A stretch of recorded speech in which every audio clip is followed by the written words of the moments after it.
1992లో పుట్టిన వారు ఆశ్చర్యపరిచే విధంగా ఆత్మవిశ్వాసం కలవారు. ఏ పని ప్రారంభించినా పూర్తి చేయాలనే పట్టుదల వాళ్ళలో కనిపిస్తుంది. ముఖ్యంగా తాము నమ్మిన విషయాల్లో ఎవరిని లెక్క చేయరు. వీరి లోపల ఓ సహజ నాయకత్వ గుణం ఉంటుంది. గుంపులో లీడ్ చేయడం, దారి చూపించడం వీరి సహజ లక్షణం. కానీ వీరి క్షమించలేని స్వభావం కొన్నిసార్లు ఇబ్బందులు తెస్తుంది. తేడా కనిపించినా వెనుకంజ వేయకుండా ఓపికగా ఎదుర్కొంటారు. ఈ జన్మ సంవత్సరానికి శనిగ్రహ ప్రభావం ఎక్కువగా ఉంటుంది. అందుకే జీవితంలో కొంత ఆలస్యం, కష్టాల తర్వాతే విజయాలొస్తాయి. కానీ వచ్చిన విజయాలు నిలకడగా ఉంటాయి. వీరికి 30వ వేట తర్వాత ఆర్థిక స్థిరత్వం, మంచి అభివృద్ధి ఉండే అవకాశాలు ఎక్కువగా ఉంటాయి. ప్రేమలో తడబడినా రేపు బాగా నడిపే శక్తి వీరిలో ఉంటుంది.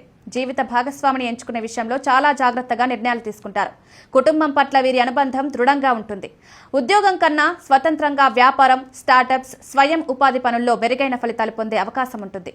కళల పట్ల ఆసక్తి ఉండడం, కొత్త ఆలోచనలతో ముందుకెళ్లడం వీరి ప్రత్యేకత. అంతిమంగా చెప్పాలంటే ఈ జన్మ సంఖ్య వారికి ఎన్నో పరీక్షలు పెడితే కూడా వాటిని దాటి వెళ్లే బలం కూడా కలుగజేస్తుంది.